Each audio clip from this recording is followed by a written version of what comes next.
I pledge allegiance to the flag of the United States of America and to the republic for which it stands, one nation, under God, indivisible, with liberty and justice for all. So I have the roll call.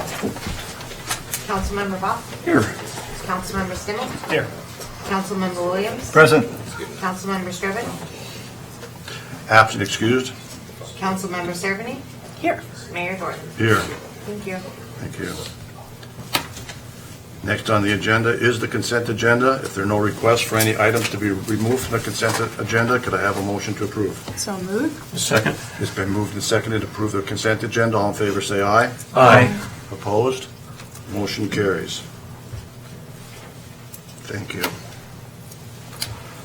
Next is the mayor's comments. I do have a few comments I'd like to share with the council this evening. First of all, I would like to thank the Police Advisory Coalition for the yellow ribbons on the bridge. They look awesome. It's a volunteer group that did it, and yeah, they look great. So thank you. And also, I'd like to thank the La Center American Legion Post 189 for placing the flags again on the bridge. They do that over holiday weekends. They did it for the 4th of July, and I think you will all agree that they really look great. So I want to thank them as well. It's getting to the busy time of year for La Center. We have some really special events coming up.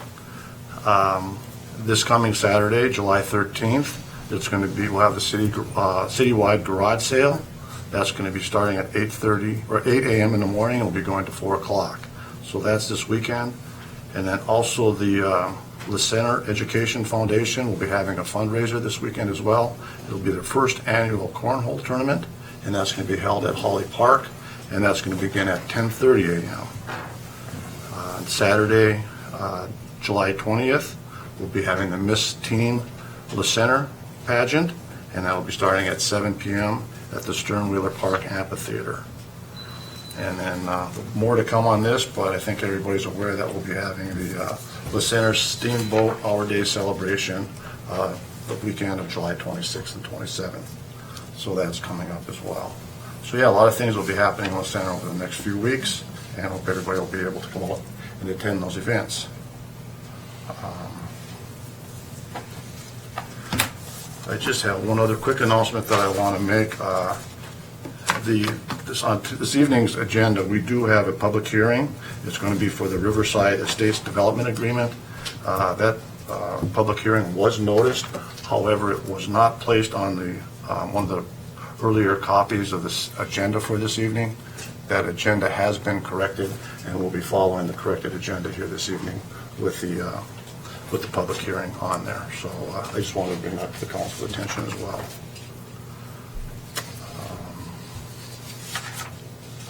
I believe that's all that I have this evening. So we'll move on to the attorney's report. Mr. Cairns? Thank you. I don't have anything earth-shaking.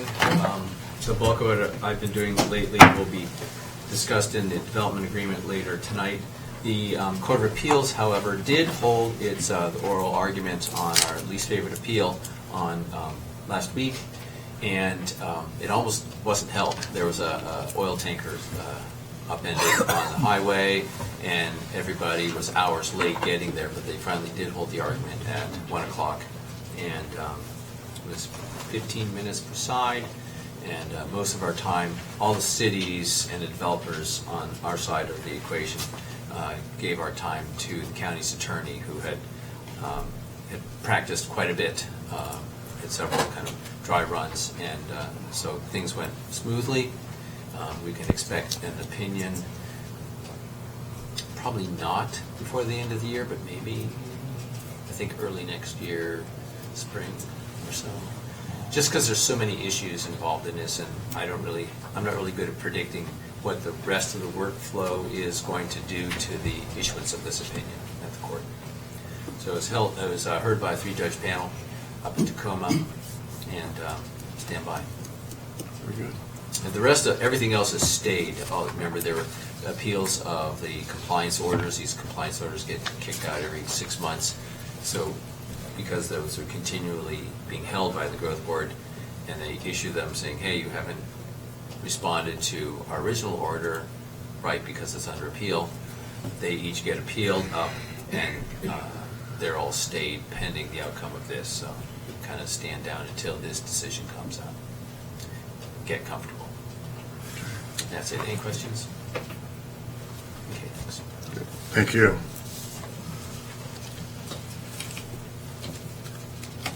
Next are council comments. Councilmember Boff. Yeah, thank you, Mayor. Good evening, everyone. C-TRAN update. C-TRAN had two events yesterday. The first event was at lunchtime. They had a buffet lunch for a group of invited individuals, and the purpose of the lunch was a surprise announcement. And when we arrived there, then it was announced that C-TRAN was awarded the American Public Transportation Association's Best in the Nation Award for 2019, and this is for the mid-sized transit systems. This is it's fantastic. It's an amazing award. It was one winner out of 1,500 mid-sized transit agencies in the United States. And the Canadian agencies are also included in the organization, so for a total of 2,500. So C-TRAN came out on top of over 2,500 mid-sized transit agencies, and it's an astounding award. It's kind of interesting that Sean Donahue, the CEO of C-TRAN, had a competitor in that competition, and that was his father. And his father has a transit agency in Ohio, I believe, and Sean beat him. So Sean was quite pleased for a couple of reasons.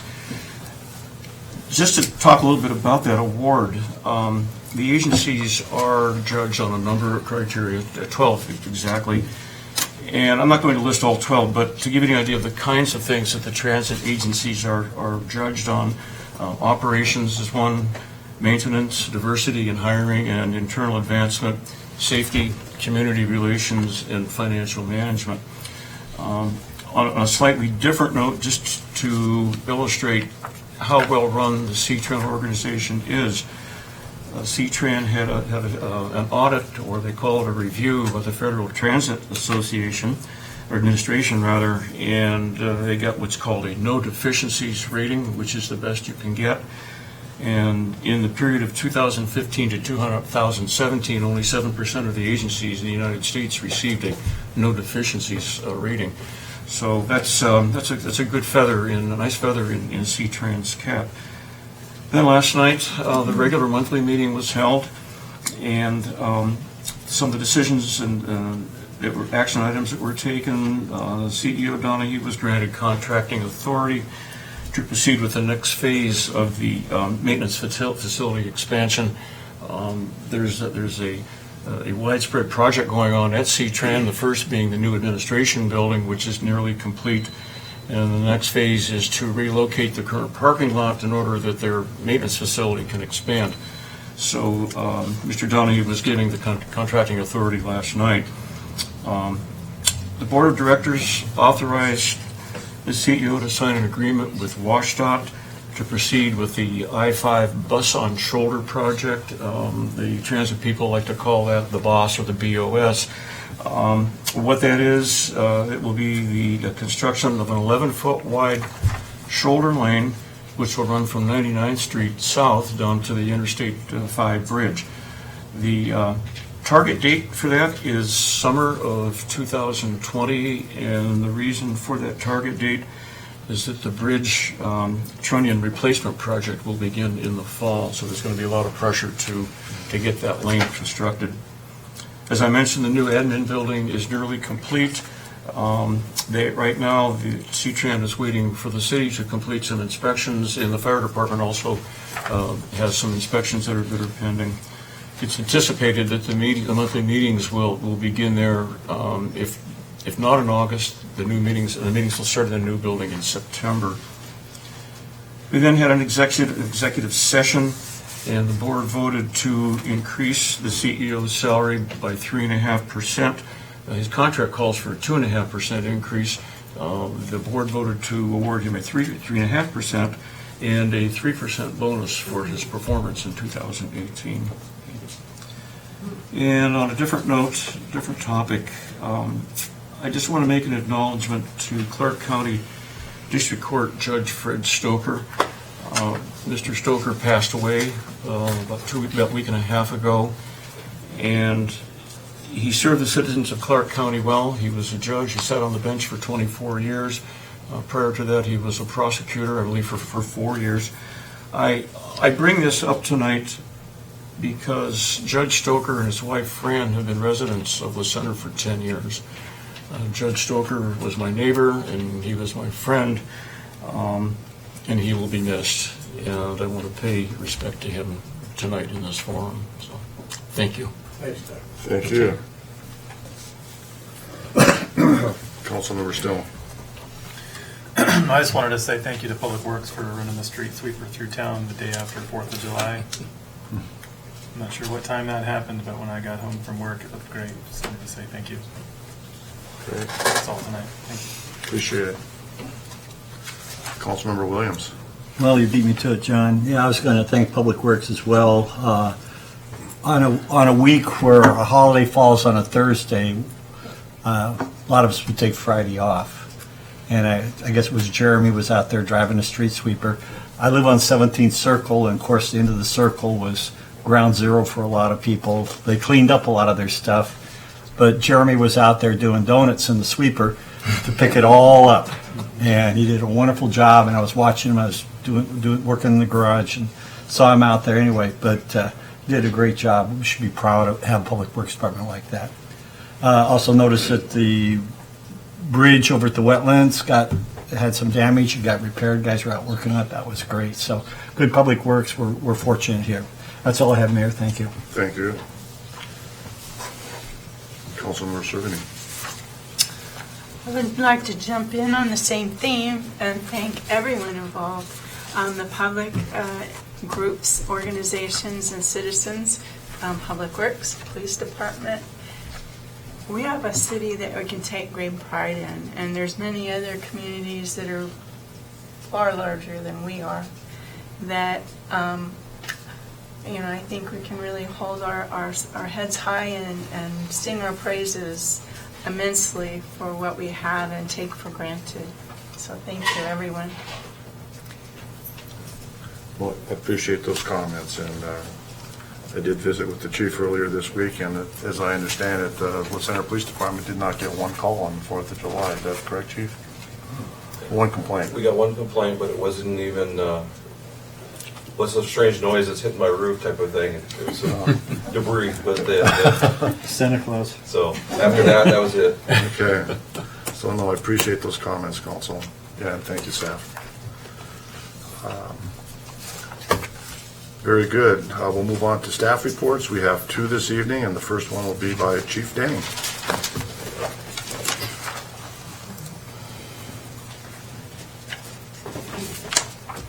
Good evening, Mayor, Council, citizens of the Center, Chief Denning, the Center Police Department. For the month of June, we were pretty busy with school getting out and the start of the summer events occurring. There was a lot of several reports of DUIs, animal complaints, theft cases, and traffic-related incidents that were going on in the center. There's a couple felony warrant arrests, and we also, as usual, back up the county, North County, and Ridgefield Police Department on calls for service. Because of the legislation, so a lot of changes occurred for us. There was over 50 legislative changes that go into effect July 1st and August of this year that impact our agency, especially in the administrative side. And so we've been working through those issues with the prosecuting attorneys and try to get the information out to the officers and get training to them so these new laws, we can go ahead and make sure that we're following everything that we need to be following. So a lot of changes coming because of the impact of the legislation. So one of the big ones is the firearm law changes affecting LCPD. Washington voters and federal government delivered big changes to the state's background gun check system, hoping to keep people who are not allowed to have guns from buying them. These gun changes take effect July 1st, 2019, so they're already in effect. In those phases of changes, state lawmakers are now discussing how to adapt and possibly reshape a system that has been called confusing, laborious, and overly complicated. And they just made it worse because we don't know where we're going. And they didn't give us any direction. So, there we are. So the discussion comes after voters in November approved I-1639, a broad package of new firearms restrictions. I-1639 includes a more extensive layer of background checks for people buying firearms. Buyers of firearms ranging from assault rifles, AR-15s, to some .22 caliber sport rifles will now get thorough checks conducted by local law enforcement agencies. In the past, we did not do those local checks. It was done at a different level. So this is going to impact our agency as well here. I don't know what that's going to be because we do so have any idea of how many checks we're going to have to do. So the Federal Bureau of Investigation data shows that from January 1st to November 30th of 2018, their agency processed 127,655 background checks for long guns, which include semi-automatic rifles, shotguns, and bolt-action rifles in Washington State.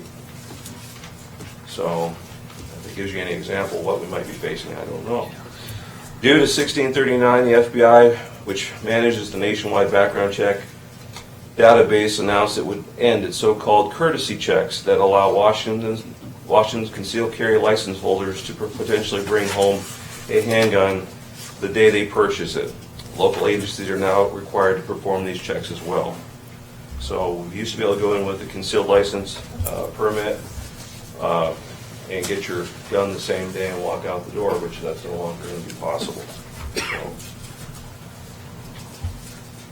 And then there's a turnaround time for us as well to get these checks done, and which is it's 10 days stipulation, but it's a swag. That's what they're estimating. We don't think we can even get the gun checks back in time to our agency, so it's no fault of our own if that happens, if they get sent off and we don't get a return. So it goes back on the firearms dealers and federal agencies to rectify that after the fact. And as you see, the event type counts, officers have been very busy out there. A lot of patrol emphasis going on, a lot of traffic initiated stops, premise checks. Obviously, there's a lot of people that are on vacation, so they're doing more premise checks. And the activity on the right shows all the other activity by categories. If anyone has any questions about anything, we're happy to try to answer it the best I can. Questions? Report, Chief. And Chief, just to clarify, because of 1639, if somebody a citizen listener goes to purchase a handgun or any gun, it'll have to go through the department before they're able to pick that up, or is supposed to go through the department? What happens is they go to where they're going to purchase the weapon, they fill out the paperwork then comes to our agency, we do the background check and send it to the FBI, the database, and do all that stuff, and then it finally gets back to the firearms dealer. So is there a window of time, or is it until that information gets back? Well, they give us 10 days per statute to do this, but a lot of the classes we've been through so far says that's not going to be feasible. The state doesn't have a system to be able to do that at this time, and there's nothing in place at this moment. There's nothing set in stone, I should say, of how this process is going to come to fruition at this point. And so we're all kind of like seeing how things are going to happen as we go. Yeah. Is it true that after 30 days they have to resubmit paperwork through the firearms dealer again? Don't know that answer. They haven't said, but yeah, if there doesn't come back a clean return, we don't know what's going to happen. All we know is it's not out of our hands, and it goes to the federal government to try to resolve the issue, however that's going to be with the dealerships. So they haven't come, like I said, they haven't really disclosed. They didn't come up with any kind of real plan of attack on this whole thing. They just kind of, this is what it's going to be, and here you go. Good luck and have a nice day. checks in the mail. Yeah. Well, which we get $25 to do background checks on weapons. So hopefully that'll cover the cost of. Do you think there will be a records check at the county level through the sheriff's department, or is it going to go straight to state? Well, From our agency? they'll continue doing theirs in county, Okay. but they're no longer going to absorb the smaller agencies like they had in the past. And so, yeah, we're going to be stuck doing all of them now, not just this new portion with 1639, but when it comes to concealed weapons permits and those types of things, I think that's going to be all back in our laps to do, at the local level. Thank you. Yeah. One more question. Mm-hmm. Are these electronic sharing of files, or is this mail, or do you even know that yet? Well, the information, this is the problem with the whole system. You cannot retain any of this information. Yeah, privacy issue. Yeah. So after they get submitted, we don't know what happens at that point because we can't keep the paperwork and we can't follow up on it. But you physically get paper. All we can do is do a little check mark that, yes, we did what we think we were supposed to do with the little check boxes, and that's it, and say we're done with it at our side. So, yeah, there is no database that we can go to, and the state doesn't hold that information. I just either. didn't know if it was an electronic file for the Because review of process, or does it all go through mail, or? Currently, it's How all do you through mail even because they don't want to keep handle any that? records. Nobody does. So, yeah, currently it's through the mail, but, Okay. yeah, Thank you, Chief. you're welcome. Okay, next we have a staff report from Public Works Manager, Mr. Matt Jenkins.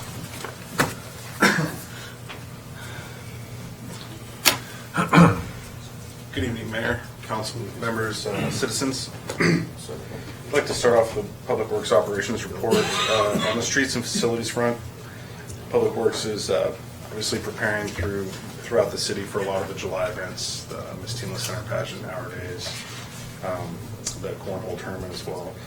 They're also continuously going through monitoring the roads for potholes, corrections there, and Tony can elaborate. We're also looking at pavement preservation in his staff report at the next council meeting. On Parks and Grounds, they're obviously continuously mowing in the northwest. Grass grows faster than you can cut it. And they're conducting weed management throughout the city as well. Jeremy Workus has been going around and posting notices for vegetation mitigation on certain overgrown lots. He's been doing a great job on that. I'd like to commend him for his hard work. And the Splash Park is now open for the summer. That was a hot topic. The hours are 11 a.m. to 8 p.m. Monday through Sunday.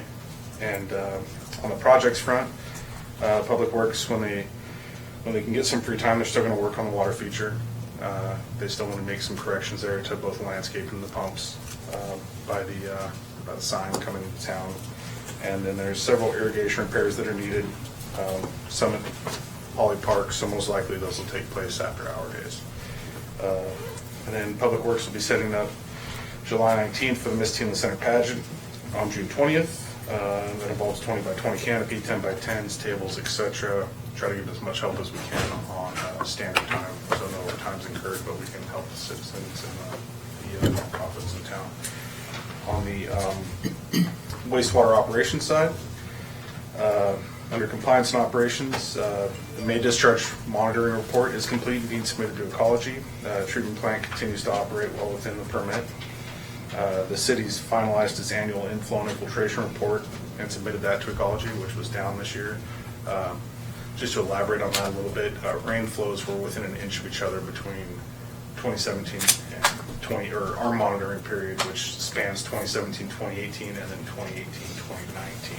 It's from June to June of each year. But our I&I was down significantly.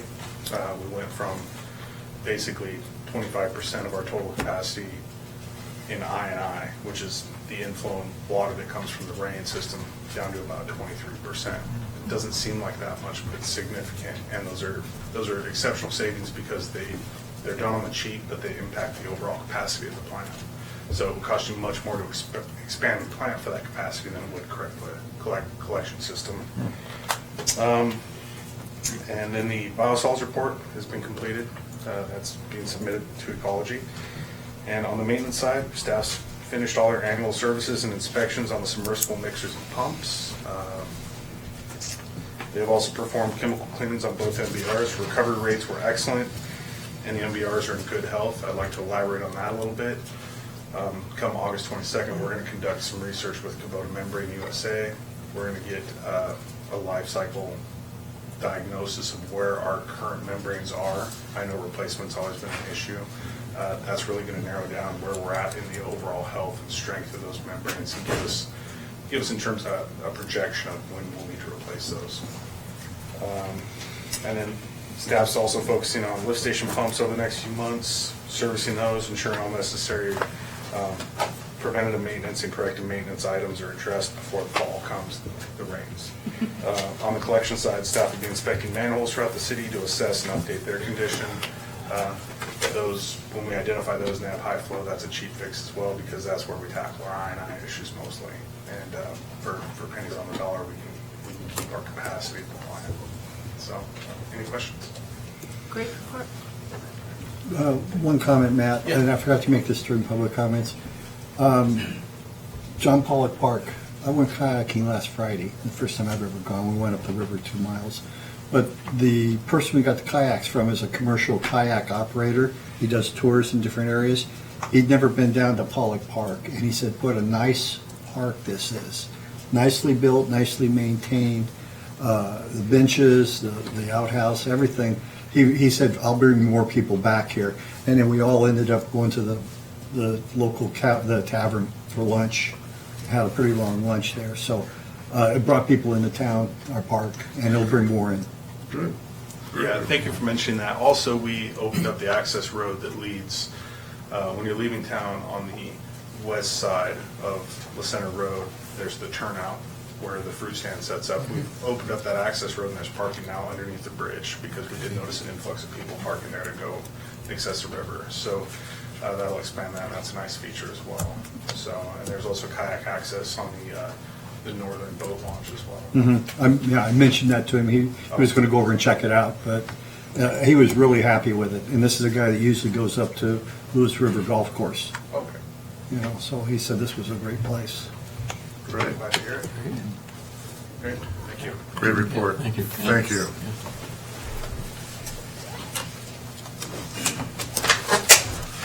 So next is citizen public comment. If anyone would like to address the council, please step up to the podium. And if you would give us your name and address and phone number, and limit your comments to 3 minutes. You're not getting my phone number. It isn't the phone book. Okay. And the council won't be addressing anyone this evening, but we will get back to you with our comments. So, Al Philo, 152 West 15th Street. As the mayor said, you know, the American Legion put up the flags, you know, for Independence Day. And unfortunately, Saturday night, Sunday morning, somebody absconded with 2 of them. And they took the brackets, the flags, and everything. Fortunately, Ken Viles had the brackets, and we've got extra flags.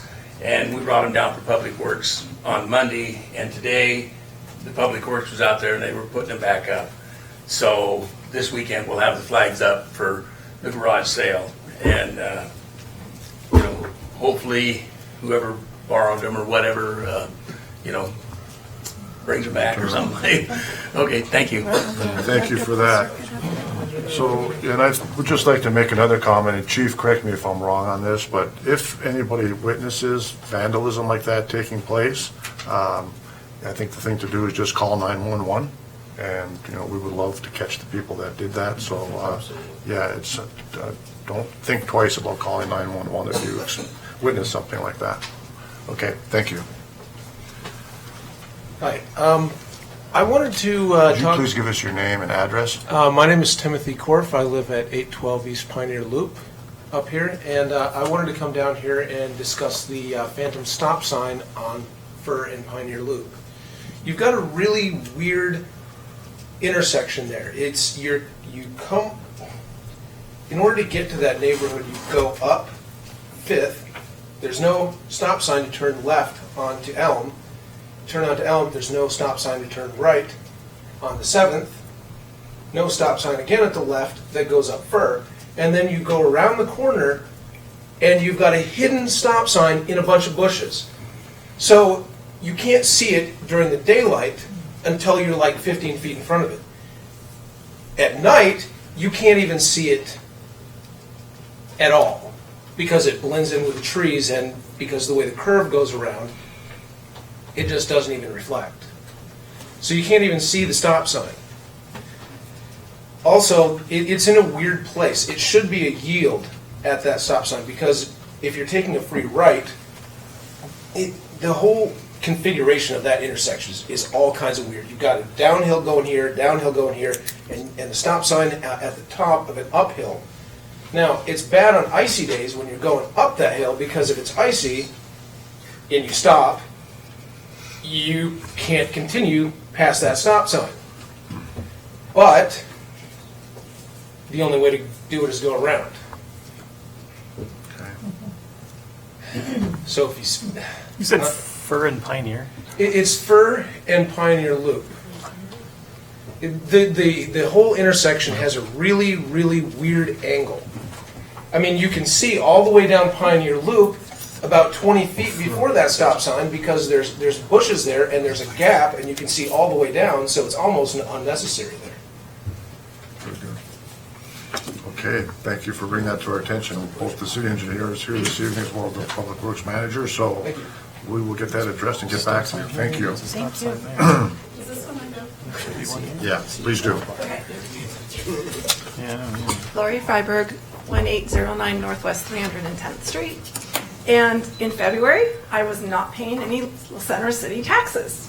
I live in this really weird spot. I am one block, I believe, between Center City and the buffer zone that exists between Tri-Mountain Golf Course and the city of La Center. So my 5-acre lot is still in the urban growth area. It's not in the city, it's not in the buffer zone. February, paid my Verizon bill, no taxes on it. March, my Verizon bill shows up, and all of a sudden I'm paying La Center city taxes. I just want to know, how did that happen, and what am I getting for it? Okay. Well, And I put my phone number on there. thank you very much. And, You know, it's not even so much that I'm objecting, but I don't live in the city. right. So why do I suddenly get to pay city taxes? And I came and asked here, and they didn't know, and they said, come here. And I called Verizon, and Verizon said, we don't know. Wow. So I'm hoping somebody somewhere knows, Okay, and I Lori. can get an answer. Well, Lori, Dustin Bailey is here this evening. He's our finance manager. I'll give him this information, and he'll be in touch with you. Okay? Awesome. All right, thank you for bringing that to our attention.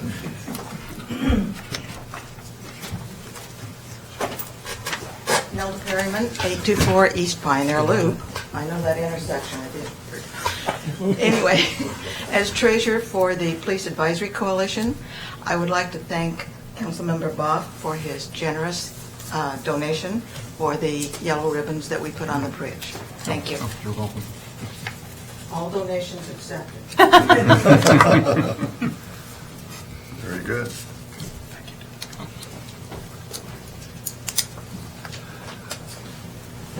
Good evening, Dennis Hill, 1316 West Alder Place. I just want to do a shout out. I've had several comments from our neighbors regarding 4th of July. A shout out is the fact that I think we've seen a reduction in lateness of rockets going off in our rockets, red glare, right? And so I think that was appreciated. And the fact that it didn't go 2 or 3 days ahead, it hit day before and day, but I think there was a significant reduction. I think most of my neighbors who said something to me, because they know I stand up sometimes and share things, that there was, and they appreciated the fact that the community did.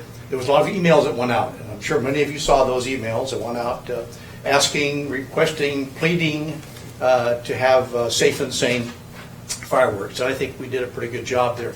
And I'm a proponent of having fireworks, I love them. But the fact that they did reduce them and didn't go into the wee hours and kept it down, I think that's a shout out to our community. I agree. Thank you very much, Dennis. Okay, any other comments this evening?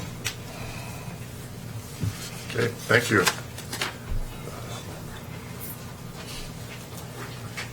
Next on the agenda is a resolution and public hearing, and it's resolution number 446, a resolution approving and authorizing execution of a development agreement with ECM Riverside LLC pursuant to RCW 36.70B.170 through 36.70B.210, the Center Municipal Code, Chapter 18.60, relating to the Riverside Estate Subdivision.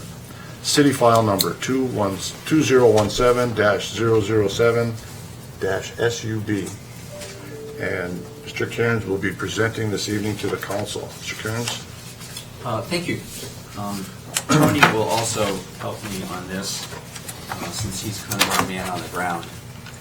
This item has been oozing through the process for the past several years.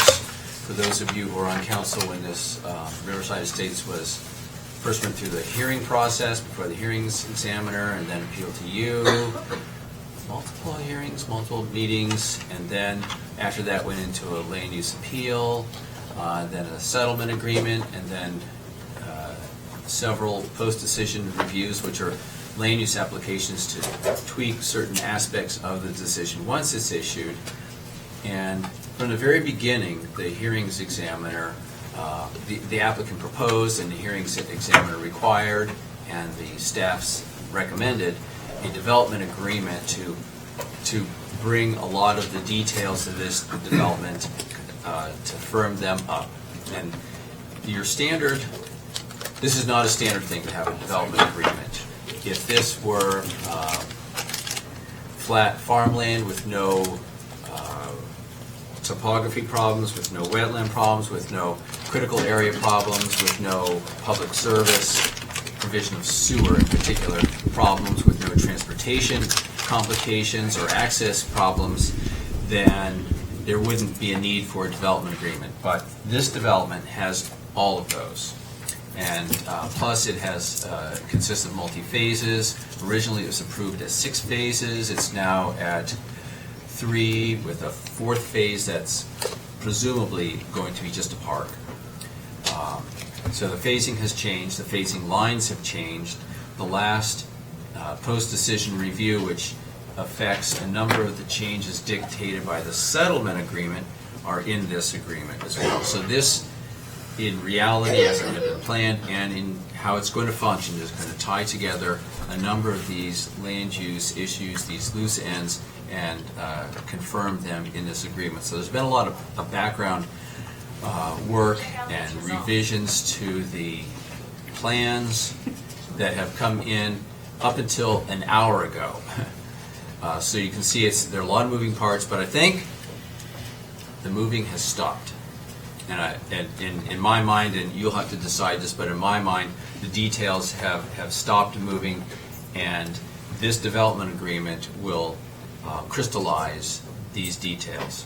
So for those of you who are paying super close attention, a month ago in the workshop, we had a draft of this development agreement. For those of you who plowed through that in detail, let me explain some of the differences that have occurred in what's before you since that time. The biggest difference is in the exhibits. So the thing about land use, and whenever these things go up on appeal, for all of us who participate in the land use process, pictures matter, maps matters. And so this development agreement has 12 exhibits to it, 12 sheets of exhibits to it. So that's the biggest change. I think the exhibits are all here in your packet. So the exhibits are listed now, I think, correctly in Section 1 of the development agreement. each of the exhibits is listed there and the number of sheets in them. There's been a shift in the phasing lines and the number of units in each, and that's the change that occurred most recently. That's spelled out in section 5A. You notice the number of units per phase are listed in 5A. They are also restated in the text of section 9 of this agreement. The way it has changed now is phase 1 has 132 units, phase 2 has 50 units. The total number has never changed. It's just, I don't know why, but the line between phase 1 and phase 2 has changed by 8 units back and forth. So what there are a couple of changes I'm going to recommend if you're inclined to approve this at the end of tonight's hearing. And that is in section 5A, where it lists the number of units in each phase. It would be phase 1 contains 132 and phase 2 contains 50 units. And I believe that's what it says already in section 9.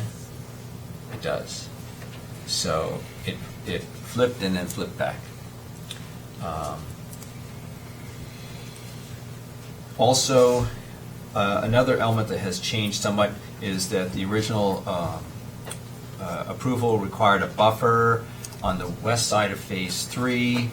That's still there. If you look at exhibit D1, it shows a 20-foot wide landscape segment. That's the buffer. Also, a pathway to the future park. When I say the future park, that is now known as phase 4. It's illustrated in exhibit D1. And there's a path now provided, I think it's a 12-foot wide path provided on the east side of phase 3. It's illustrated there.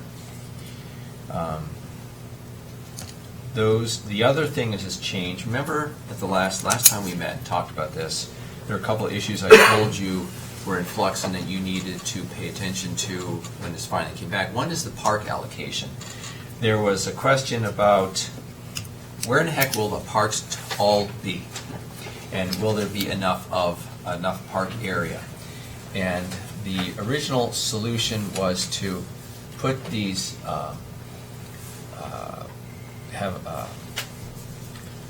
the primary park area will be in, I guess, look at the first exhibit, A1. It kind of shows, A1 is supposed to be kind of the master plat.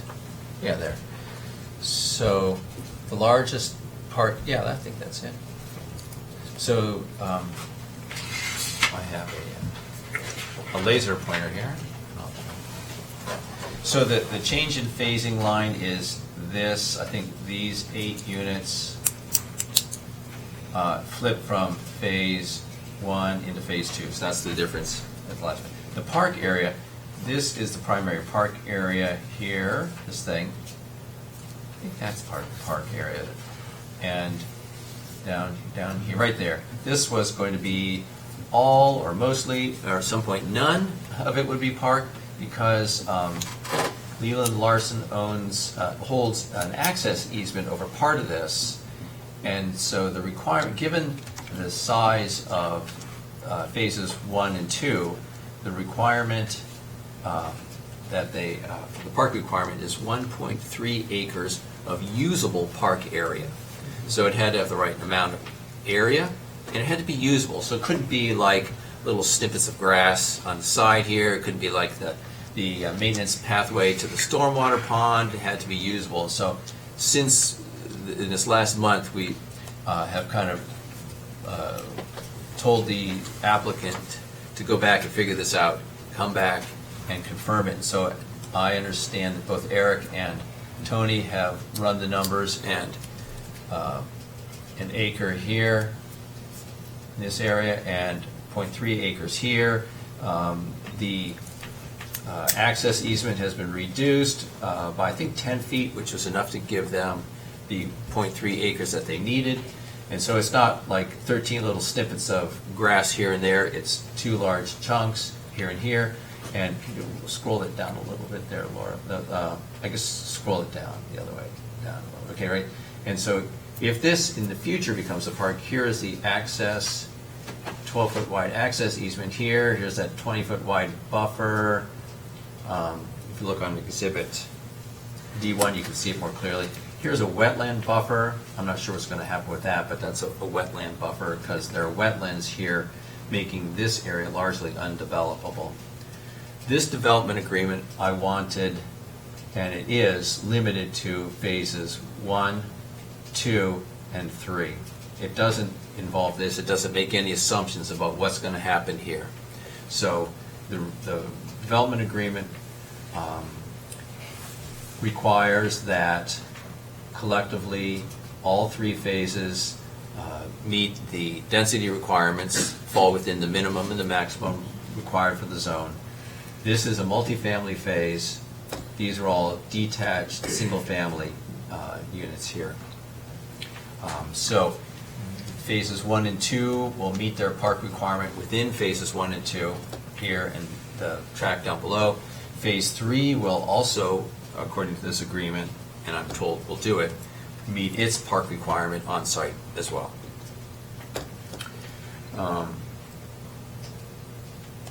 The mix of units between multifamily versus single family, no one type can be more than 75%, so it meets that. It did before, but it does still. And those are the primary issues. As I mentioned, the one change, there are 2 changes I would recommend for this. One is that amendment to a change to section 5A. So it clarifies that phase 1 has 132 units, phase 2 has 50 units. Phase 3 is actually already submitted its preliminary engineering plans, and they're coming in at 144 units. But this range, it falls within the range, and I think that's sufficient. You never quite know whether it's going to shift a few units, so I don't see any reason to be more specific than what's provided here in Section 5A. Also in Section 5B, there's a reference in here from before when it wasn't clear how many units would be in Phase 3. So there's some language I'm recommending deleting, and it is delete from 4, or delete this all the way down here, period, and then add, in any event, ECM or its successor, owner of Phase 3, shall provide for any and all additional land required to satisfy Phase 3's park and or open space requirements under the applicable LCMC provisions. So, win or lose, Phase 3 has to meet its own park requirement on site. There might be some additional, I don't think there is, but there may eventually be some additional park from phases 1 and 2 that they might be able to take credit for. I don't think that's going to turn out to be the case at all, but in any event, Phase 3 has to meet it. Those are the 2 changes that I'm recommending. I understand that the exhibits, if you look at the exhibits, they don't exactly show, the exhibits in your packet don't exactly show that 132 units in Phase 1 and 50 units in Phase 2, but I'm told about an hour ago the final exhibits showing that were received. So what I would recommend is make these changes to the development agreement, and the exhibits, if you make a motion to approve this, the exhibits have to be consistent with that number of units and that phasing line specification. Those are the high points on this. I'm sure you may have your own questions.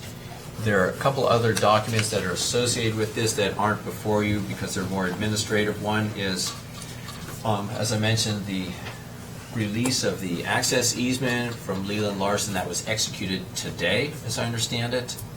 And another document that's important is the it's called a construction loan set-aside letter, and it provides for the financing of the public improvements of this development. All the streets, the curbs, gutters, sidewalk, water extension, sewer main, sewer pump station, all of the public improvements, the streets, normally have to be constructed prior to final plat. The exception to that is if the developer provides a financial guarantee that would, at the end of the day, the city can take that money and build those improvements.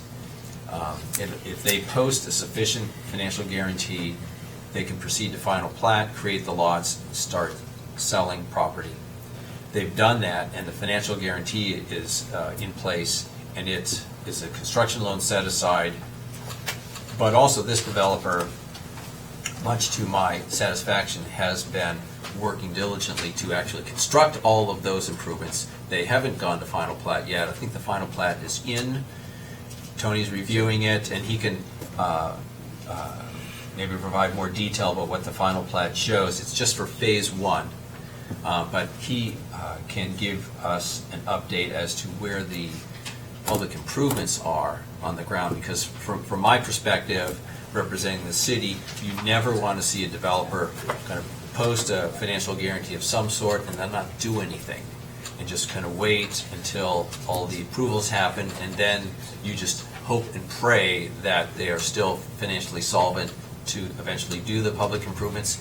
This developer has expended a considerable amount of money building a lot. I would say more than half of what's required is in or underway. In the next 2 months, I think a lot more of it will be under the construction loan set-aside letter. It's with their financial the bank that's providing the financing for the development. It provides that as the developer incrementally completes different parts of the public improvements, they can go to the city, get inspection, get acceptance of those improvements, and that component of the set-aside can be released to the rest of the development. So, in theory, by the time all the improvements are constructed, these construction loan set-aside component will have dwindled down to a small amount that would be just the retainage, I would think. But I don't think they've asked for anything to be released yet, but I expect something to be requested over the next month or two as they complete public improvements. Any questions about this so far? Phase 3, you said there was 144 units? That's what's proposed. How many parking places are there? I don't know. How many parking? Are there 2 per unit? Yeah. So they do have them shown on the plan, and they. I wasn't going to try to count them. I just was asking if it There met. is, yes, and it's being reviewed. It actually is in for technically complete status right now. So right now, we're just doing. Tony, why don't you go ahead and step up to the microphone sorry. so this gets on the record. Tony Cooper, City Engineer from the Center. Yes, they've submitted an application for technically complete status. So what we're doing right now is just doing the basic review to make sure they've got all of the pieces that before we go to the next step, which is actually the engineering plan review, where we're going to look at that more detail. But right now, they did submit it, and they do have parking spaces, and they've. It looks like they basically addressed everything. It's just we haven't reviewed that in depth right now, so we can't say for sure. Because that's pretty dense area, and It is. I didn't know how many parking places that was. Sure, wasn't going to count all of them. Yeah, I think once we get to that point where we're going to review the plans, Eric and I, and we'll look at that and just make sure that they're meeting that So requirement. Exhibit D1 illustrates Phase 3 in detail, and when they're reviewing the final engineering on this, as they are now, they'll look, not just count spaces, but they'll look at all the dimensions and the setbacks, and they'll figure out what is the park area. So all these details get pinned down in this review. In general, they're set out in this development agreement, Exhibit D1.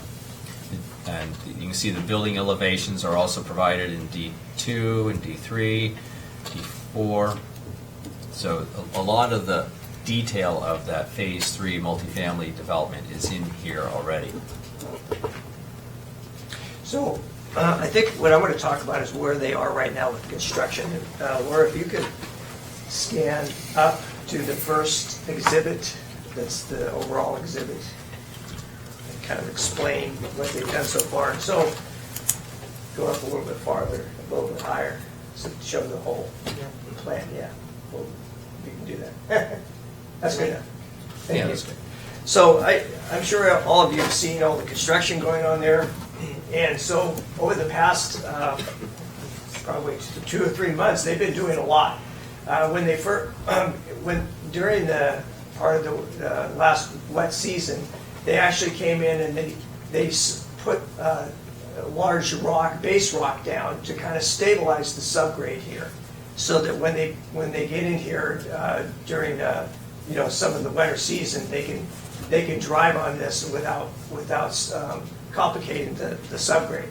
So they did that first. So over the past couple months, they've actually they put all the utilities in. There's all the storm drains that's in here right now, and there's all the sanitary sewer that's been all constructed all the way down to just about where this pump station is. There's a manhole right there, and it goes up right here. Anyway, water lines are all in. They've put all the curb and gutter in, all along here, all along here, all along here, and they've actually paved the first lift of asphalt all along this area, here, here, here, and down to here. So they've done a lot of construction, and on the site, they're grading right now. They're grading this intersection. They've actually filled part of this area that's going to be the new park, and they've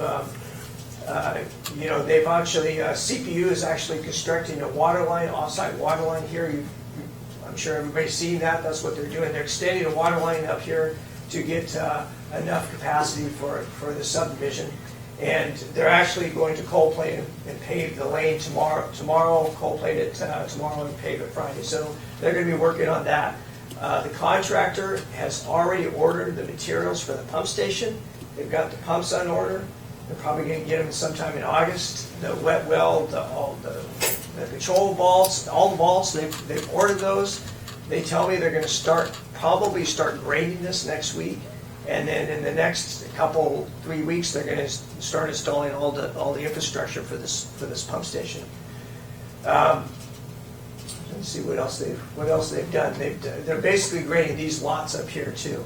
So all the miscellaneous utilities, I believe, all the utility companies have all installed pretty much all the conduits behind the sidewalks here.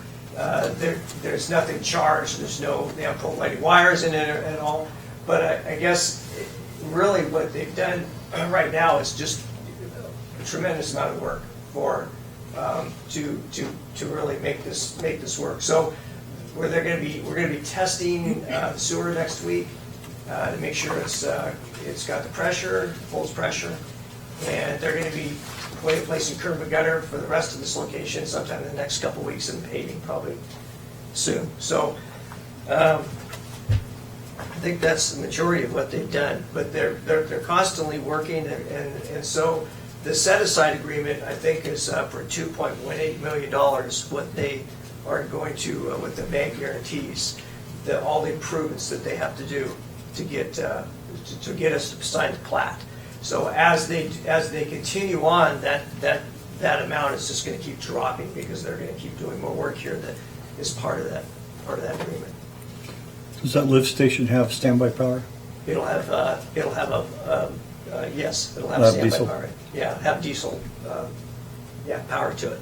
And I was going to say, and then the force main, of course, the force main has to be constructed all along here from the pump station all the way down the creek, up 11th, which is a private street, and then a Pacific Highway that it goes up to I think it's E Avenue, and then it'll connect into a gravity sewer. So that's all part of that set-aside agreement that they've bonded. They've basically guaranteed finances for it. And also the utilities, the sewer in particular that's coming up here, but also the water is going to be designed and sized to serve the Highland Terrace across the Pacific Highway. It is. So it's kind of treading water until there's it's a all manhole happens. that's going to be It's right up here. If I can remember right, it's right up here, I think.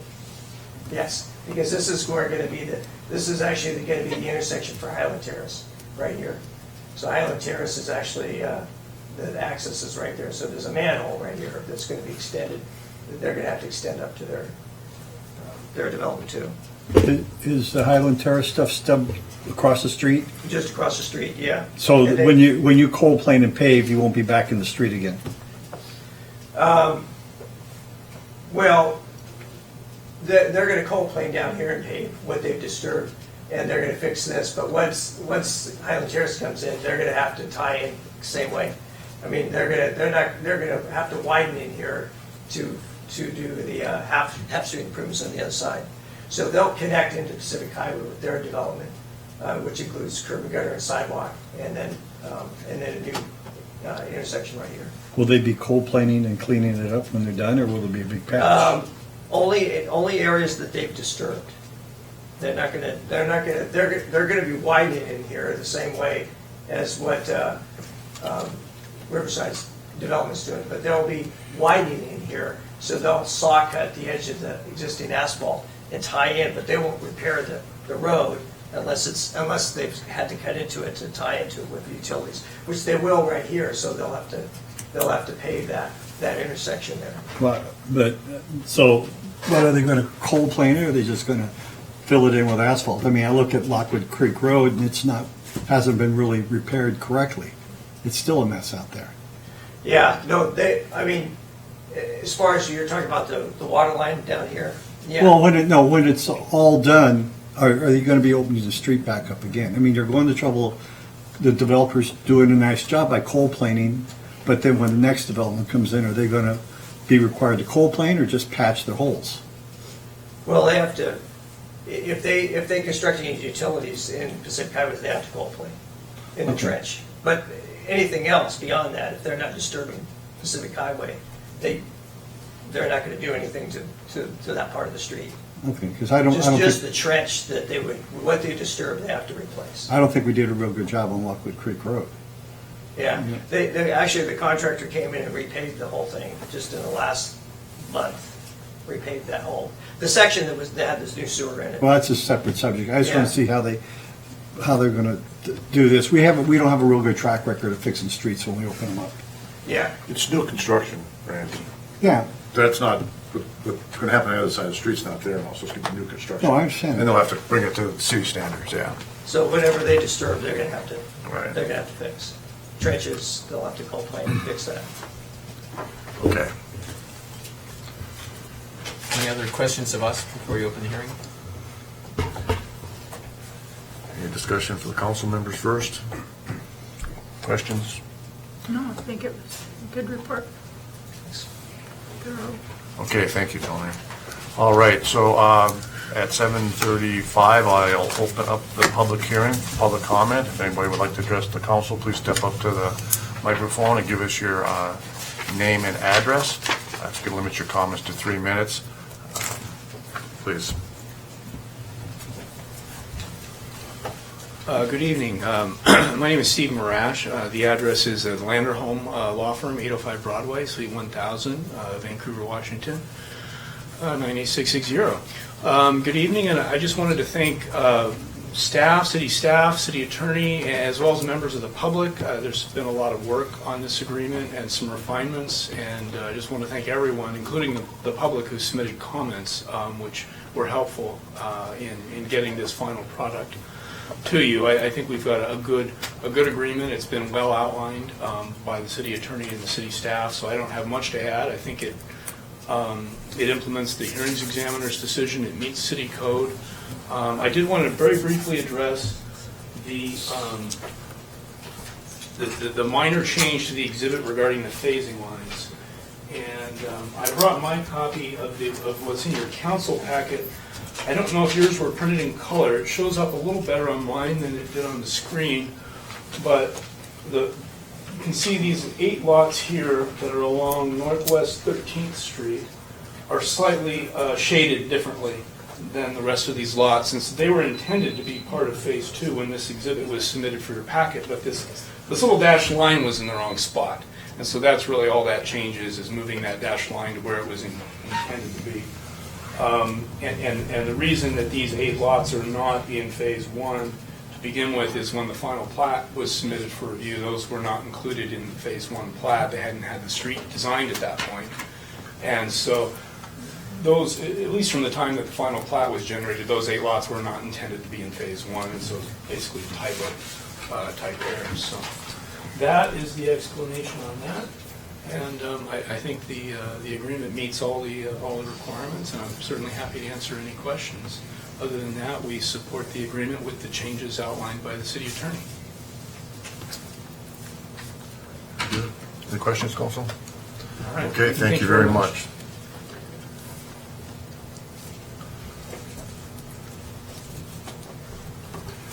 Anybody else like to address the council? Mr. Mayor, City Council, I'm Dennis Nutbrock, 1509 Northwest 339. I got a couple brief comments.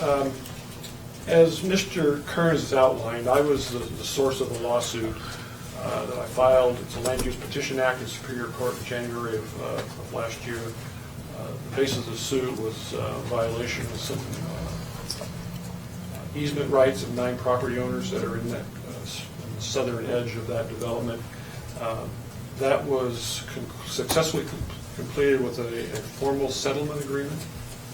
And as Mr. Kern said, the development agreement is incorporating some provisions of that settlement agreement to officialize those. And to the extent that those are incorporated the way they are, I fully support that. That's what we had decided in our settlement agreement. There's one remaining task for the city to complete the settlement agreement, and that is to approve the Phase 2 plans. And what that does is will hopefully result in a full access intersection at Larson Drive and Pacific Highway. If you remember, the city was requiring that be a right turn only until initial access was provided, and then we're going to be closed. Well, that was a significant violation of an easement right there, and so that has been corrected.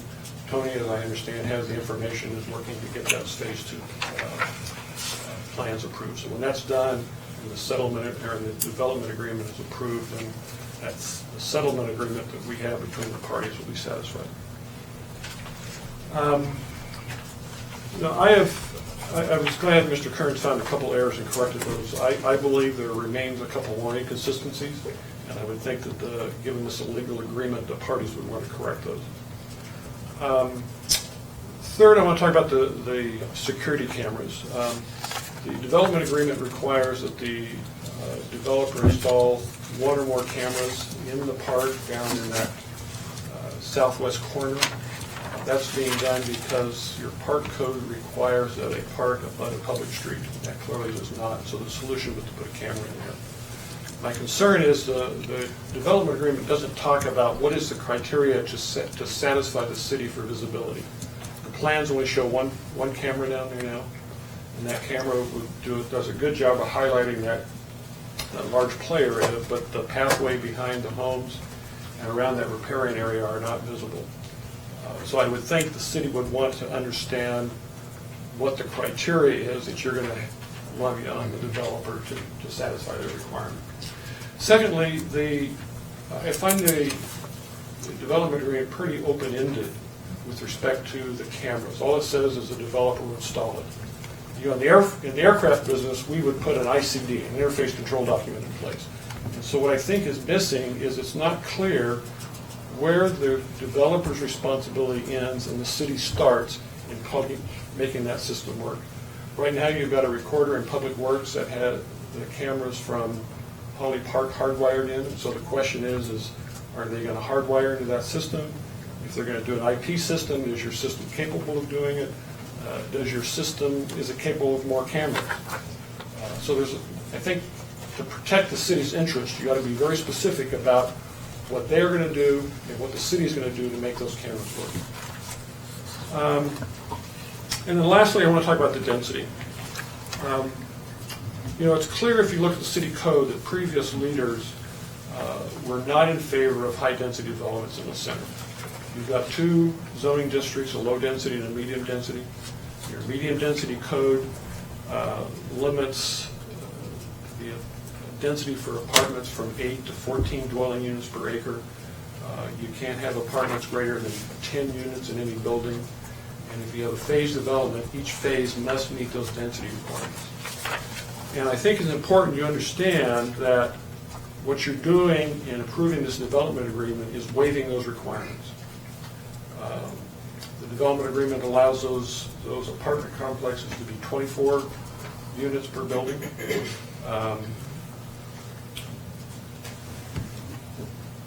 And the development agreement is allowing the developer to meet the density requirements across the whole development as opposed to each phase. Now that doesn't sound like a big deal until you start looking at the numbers. You know, phase 1 and 2, all those single-family detached dwellings will meet the density requirements. You got 182 homes on 21.4 acres, which results in 8.5 dwelling units per acre. So that's on the low end of the limit. That meets the requirement.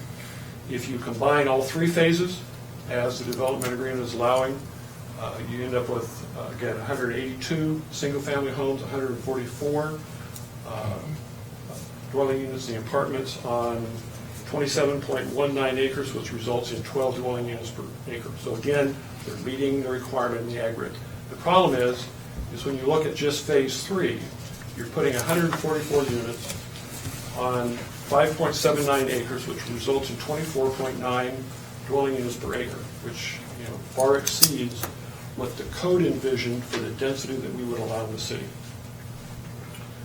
And so, in the spirit of full disclosure, I think the public and the city council deserves to fully understand the consequences of what you're doing there.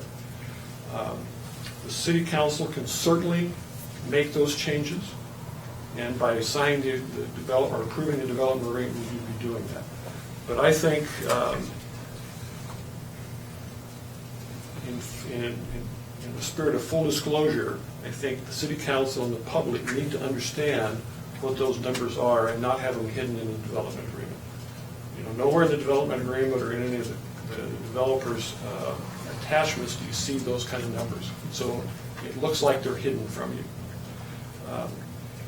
So if the city council desires to increase the housing density, I think it should be done with full transparency and public comment through a change to your Title 18 development code, not hidden in some development agreement.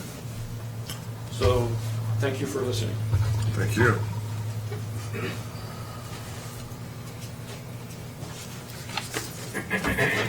Any other comments? And Seal 1316 West Alder Place.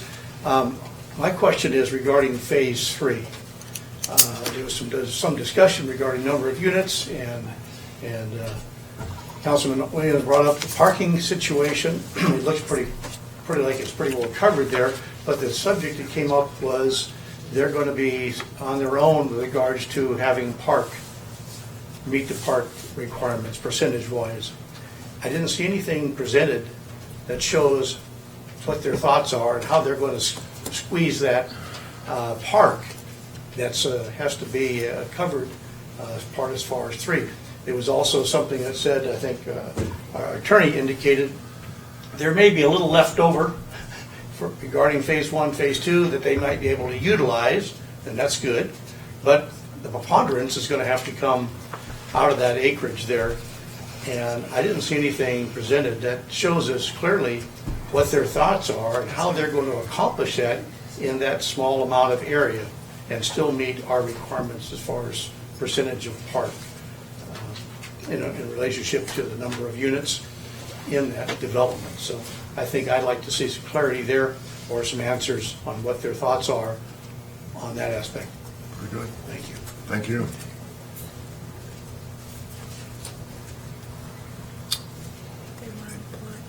Any other comments before I close the public hearing? What you might, Mr. Mayor, see if Mr. Marash wants to kind of provide a response to some of these questions that have come up, kind of by way of, I guess, final rebuttal. I'd be happy to if you'd like to hear from me. Yes, please. I think I heard three basic issues. Security cameras. I think the agreement says 1 or more, and so if the city wants more than 1, and we get in final design of these cameras, so the agreement would allow that, and we would have no problem installing more than 1 camera. I heard an issue of density. The density calculations are on the exhibits, And so we meet the overall density. The city's code establishes a range, a minimum and a maximum density, and the applicant has, legal right to build within that range, which we believe that we've done. The hearings examiner also approved a draft development agreement as part of the final order in the land use approval process that occurred way back when, and the provisions of our development agreement are consistent with that in terms of both density and the number of units in each building in the multifamily. And so we think that that would have been the time, to object or appeal or whatnot on the density issue at the hearings examiner stage. And then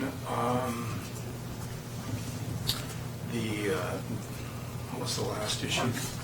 The parks in phase 3. That's right. We had the diagram up there. As I understand, they're proposing. I don't represent. I will disclose. I don't represent the buyer of phase 3, who's actually developing it. I represent the owner of the subdivision, and phase 3 is being purchased by another company. But you can see that area in the middle there with some basketball courts and other amenities. That, I think, is the area proposed for parks for phase 3, and there's sufficient area in there to meet the requirements. Now, phase 3 is in for site plan review right now, but they haven't gotten the site plan review, and so that's the process where the developer of phase 3 will need to prove up, in order to get site plan approval and build, they'll need to prove that they meet the city's parks requirements, both in terms of area and in terms of the sort of the quality of the amenities. And the development agreement requires phase 3 to meet all those requirements on site for phase 3, and the time to prove that will be through site plan review. And if they don't prove it up, they won't get their site plan review, and they'll have to go back to the drawing board as far as their site plan. But I don't think a development agreement change is needed for that, since it'll be handled through site plan review.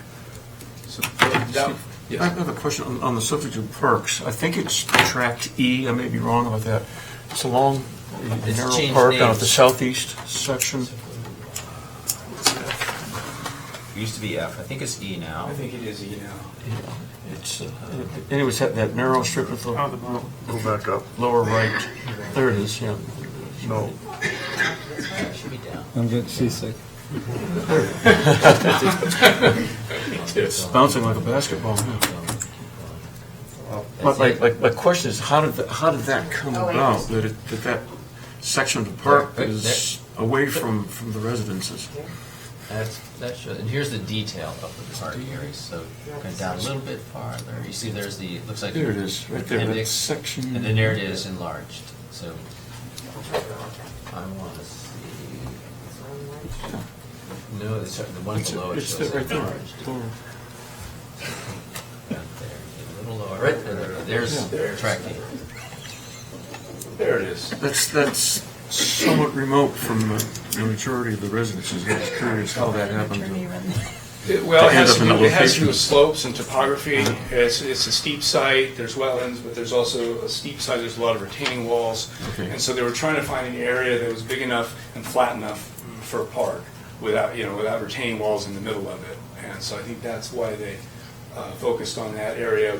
They also have the other area that is more centrally located, where the bulk of the park is going to be. But there wasn't enough area in the tract M to meet the full 1.3 acres and the usable. I think there was enough to do the acreage overall, but not enough with the usable. Again, because there's slope issues. So I think that's how we got down to that other part for the second. And I realize topography can be an issue. Yeah. Thank you. Any other questions? All right. Well, thank you very much, Rush.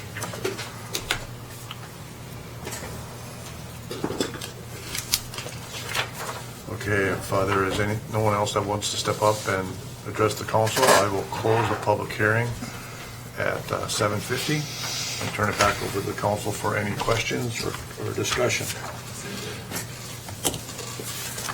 On phase 3, what Dennis brought up about the density, what's your opinion on that? Here's the the thing, as I mentioned, this is a strange sort of site. It has a lot of constraints that prevent really any development. Originally, I don't know what they had planned for the density in Phase 4, the park area. It's all wetland. As it turns out, it's almost entirely undevelopable.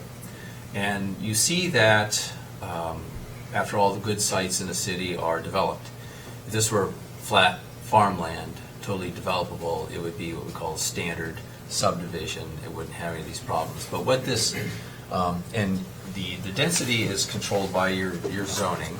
And in this zone, there's a table in the code that provides for the maximum and minimum density for multifamily and single family, and also for manufactured home subdivisions in the zone. There's a footnote that says that the density for each phase has to meet these requirements. But the hearings officer required a development agreement consistent with the one that had been submitted at the time, that was before him, was attached as an exhibit to the development, to the decision. And it's, I quote it in section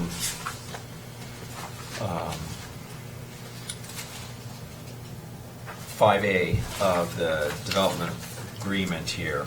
It says, if the first phase exceeds the maximum net density allowed, each subsequent phase must demonstrate that the overall density of the property falls within the net density range of the project allowed on the zoning table.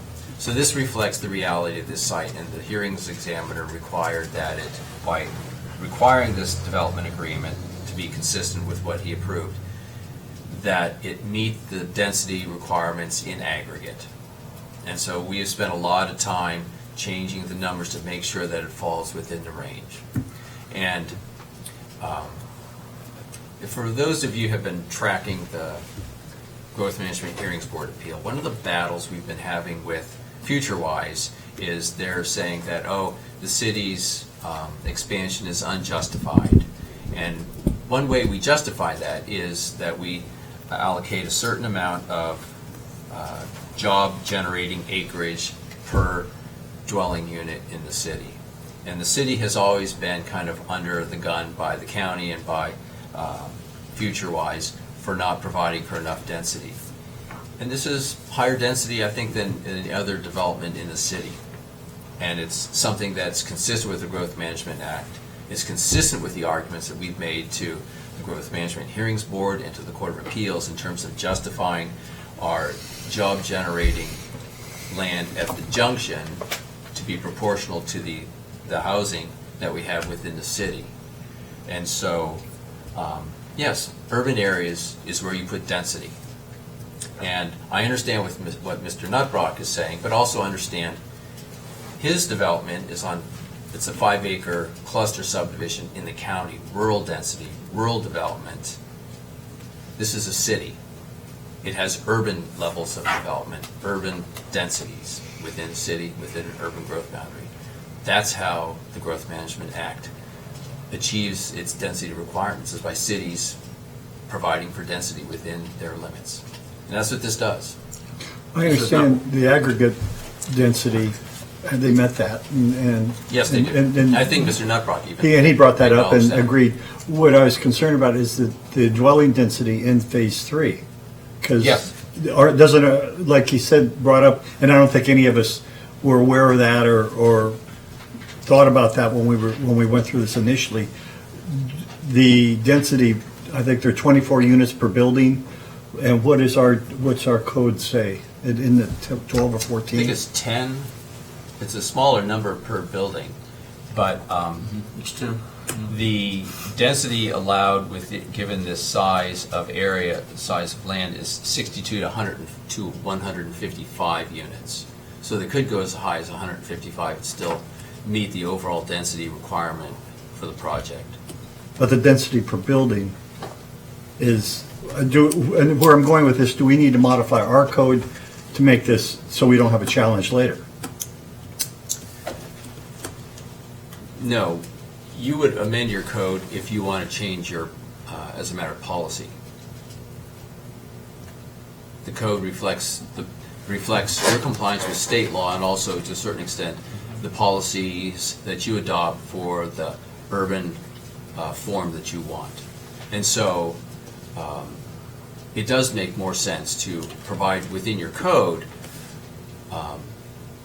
for multifamily developments with more units per building. I think you see that there's been a major push in the Portland area for a lot more apartments. And it's just very inefficient in an urban setting to have a small number of apartments per building. So that's something you might want to consider. Because I think this proposal, it still has quite a few buildings and doesn't have a particularly large number of units per building. But it's more than what you had originally put in your code. So is that a good thing or a bad thing? You kind of have to decide that as a matter of policy when you consider amendments to your code. Yeah. I was concerned that if we approve the development agreement, that we would be challenged, somebody would challenge us because it doesn't match our code for density in multifamily units. This meets the density requirement in the zone, and that's kind of the important thing. It achieves that by exceeding what your code provides for per number of units per building. But you can do that through the mechanism of a development agreement like this.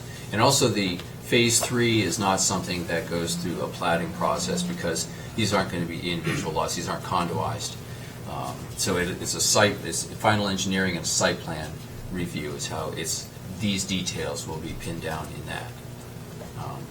It has to have at least 60, as I recall, at least 60 units in order to meet the 75% split of housing types within the overall development.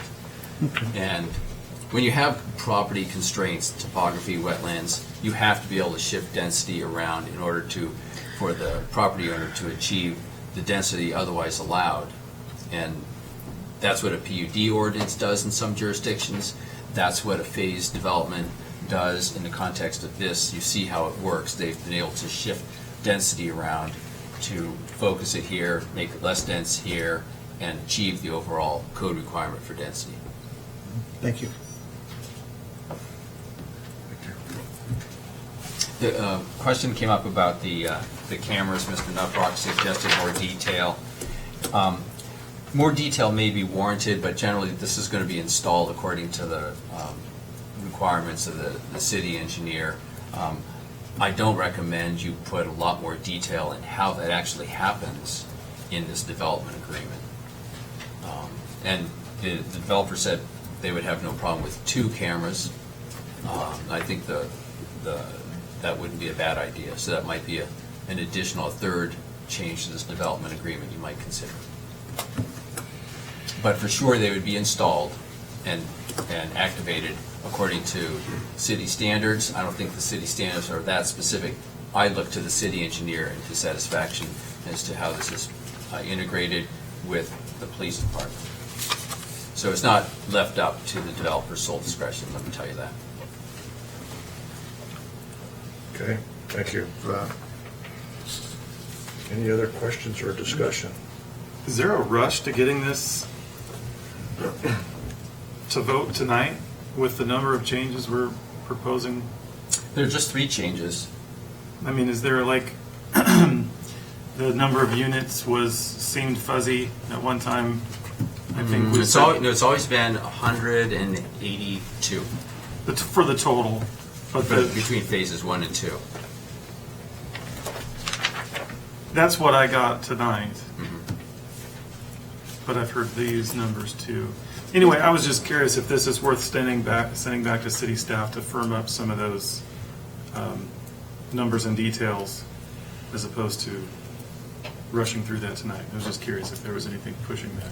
We have been doing that over the past month, and so it was just this evening when we realized that phasing line in these exhibits, the phase 1 final plat is in for review, and so this reflects the final plat. So the final plat's kind of the final. Okay. And so the number, what I've been focusing on is the total number in phases 1 and 2. They have to, since they're a single type of development type, they're detached single-family units, 183. How they allocate them, I don't care. But the fact that I would be a little disturbed if, at the last minute, what was being proposed for a phasing line didn't match exactly the final plat for Phase 1. This matches exactly the phasing line for Phase 1, and that sets where the Phase 2 will be. Right. Yeah. And the other one is kind of superfluous language on the requirement that Phase 3, come what may, meet its park requirements within its own boundaries. You want to look at that? It has to be within its own boundaries, or within the boundaries of the Phase entire? 3, no, Phase 3 has to meet its own park, its own park requirement. Because we can't, the way we've calculated the available park space in this whole development, the amount of space in Phases 1 and 2 meet the requirement for Phases 1 and 2. And we hadn't until recently seen a detailed site plan for Phase 3. So we can only assume that Phase 3, it could do it. But this development agreement says you shall do it. And the site plan is in for engineering, and it demonstrates how it in fact does do it. So the questions about, concerns about whether and how Phase 3 is going to meet its park requirements, we're confident it can. The detail of how it does that is in Tony's hands on his desk right now. And another thing that gives me a measure of confidence is that the developer for Phase 3 is a very experienced multifamily developer, multifamily unit developer. They know what they're doing. And you'll notice there isn't a whole lot of multifamily development in this city or even in North Clark County generally. So you have brought into town a developer who knows what they're doing for multifamily. It's different than detached subdivisions.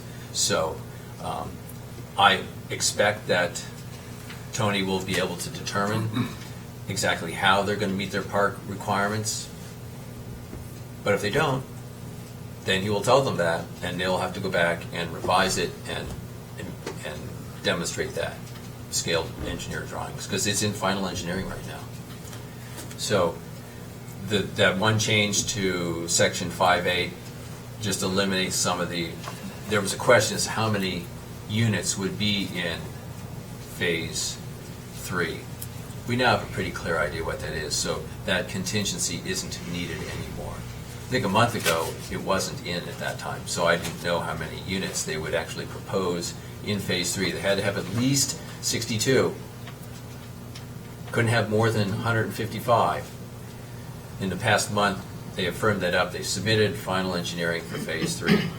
And so the language in Section 5A that I pointed out is superfluous. You can leave it in. The fundamental requirement remains in that section that they have to meet it. And so Tony will ensure that in the final engineering that it has performed. So the dust has settled when I say that this has crystallized and does not have any more moving pieces. As of this afternoon, we figured out that last moving piece. It's settled where the final plat puts it, and that's where the phasing line goes between 1 and 2. So I wouldn't say there are any moving pieces in this that we would do anything as staff if you weren't to approve tonight. But in terms of timing, I don't know what the timing constraints are. I think Jeff is more aware of it than I am. Is this a house of fire or what?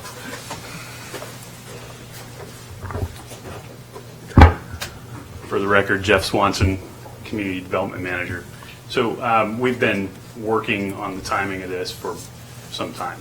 Obviously, we've had a workshop. We've taken some actions to try to get this thing going. There are a number of other developments in the area, and this is the large one that will bring sewer capacity to the area, providing for those other developments to occur. And so we're in the season now. We're ready to bring this one in for a landing. So the changes that are before you are relatively minor in the totality of things that we're talking about tonight. Thank you.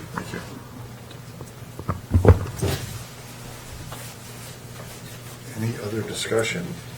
I appreciate everybody's hard work on this, both from the developer side as well as the city staff. I appreciate the public comment. This is a project that's been working through the city's process for years. We're at a point this evening where it's time to move it forward, I believe, and I just, again, I want to comment that I appreciate everybody's hard work and patience as we move through this. Mayor, I'd like to make a motion we approve Resolution 446, a resolution approving and authorizing execution of a development agreement with ECM Riverside LLC pursuant to the Regulatory Code of Washington, Section 36.70B.170 through 36.70B.210 and the Lucenter Municipal Code, Chapter 18.60, relating to the Riverside Estates subdivision, City File Number 2017-0007-SUB. With the amendments that... With the noted amendments as our attorney has made this evening, and with consideration of updating the security camera agreement. And that the exhibits reflect this development agreement. And that the exhibits reflect, exhibits 1 through 12 reflect the development agreement. So help me God. And the garage sale. Could I have a second? Second. It's been moved and seconded to approve resolution number 446, a resolution approving and authorizing execution of a development agreement with ECM Riverside. I don't believe I'm going to go through all those numbers again. Come on. This is a resolution, but I would like to have a roll call vote this evening.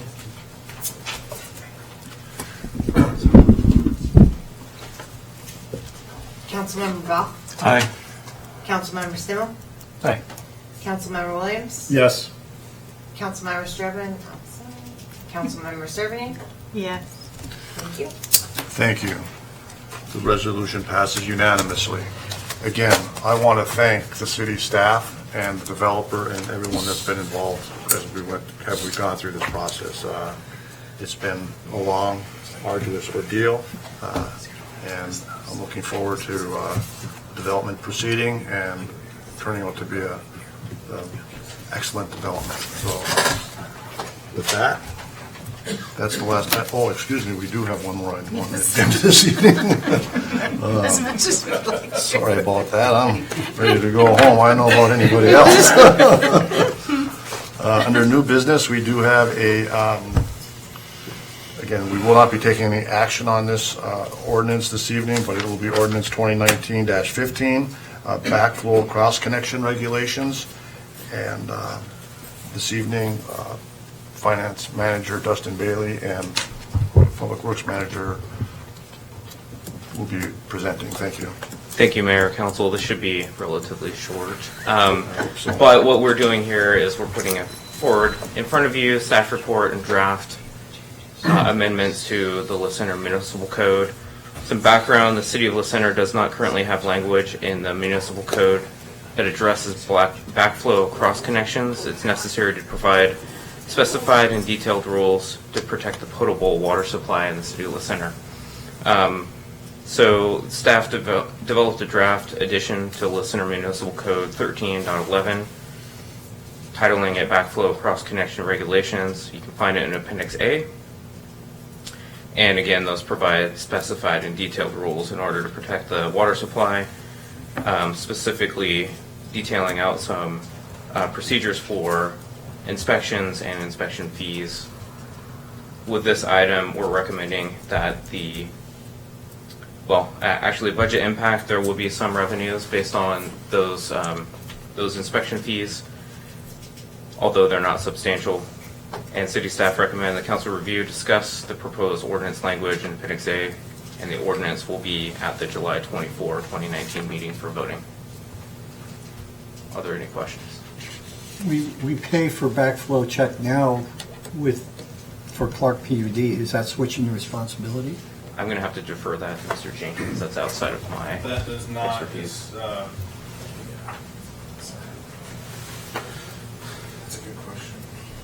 Thank you. So to clarify, it does not switch responsibility. We currently do not manage the potable water utility for the city of Center. Clark Public Utilities does.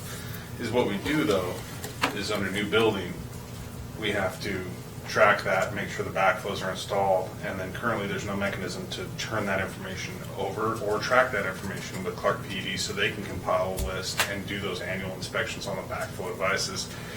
It's hit or miss for them. I think Gary St. John with Clark Public Utilities has to go around and basically track which ones are on his list and which ones aren't. There's no list turned over. So what we would like to do is implement this, get it as part of our permitting process so we can track that, create a list, turn that over on a monthly or quarterly basis to Clark Public Utilities and create that as part of the final permitting process and allow Clark Public Utilities an easier transition into tracking these items. So these fees are one time? It's one time. Okay, they're not an On the annual city fee? part, this is just for initial construction. Just initial construction, okay. Correct. I didn't catch that in there. Yeah, and really is what the fees offset is the amount of time for an admin to track them, turn them over, and interface with Clark Public Utilities and hand it off. That's it. Okay. Would it also capture new landscaping projects or existing? It would, yes. Any other questions? I did have some clerical questions as to who the director is, and I made written comments and I gave them to Matt here to We resolve. can make some revisions before the Yeah, next meeting. it just wasn't real clear. Some of the people that are named that don't exist. And if you scroll down, there's CCS on there. Is what that is a cross-connection specialist. I should have outlined that a little Yeah. bit better. But that's a state-certified inspector. Yeah. So. Okay, no, that's fine. Please accept my thoughts on Yeah, that. absolutely. Thank you for Yeah. those. Excellent. Thank you.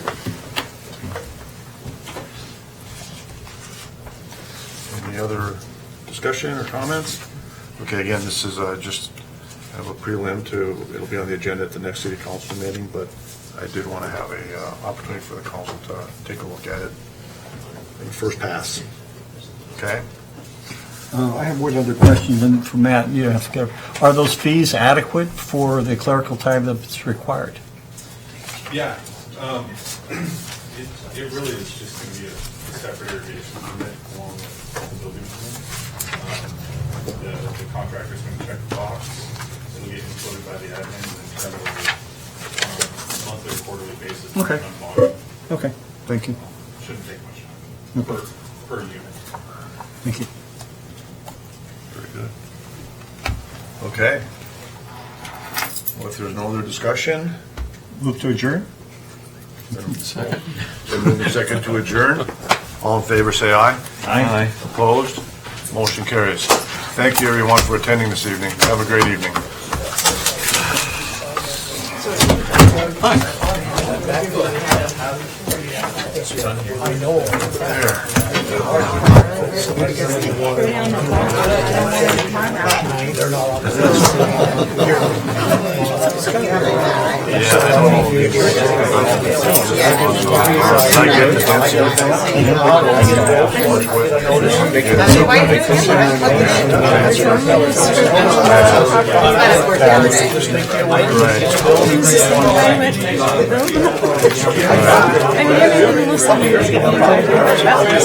Then you have to change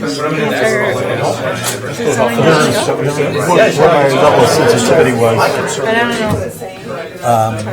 On the next door website, some people were complaining. I knew it was going to be but if you go down, there's another down here, past the post office.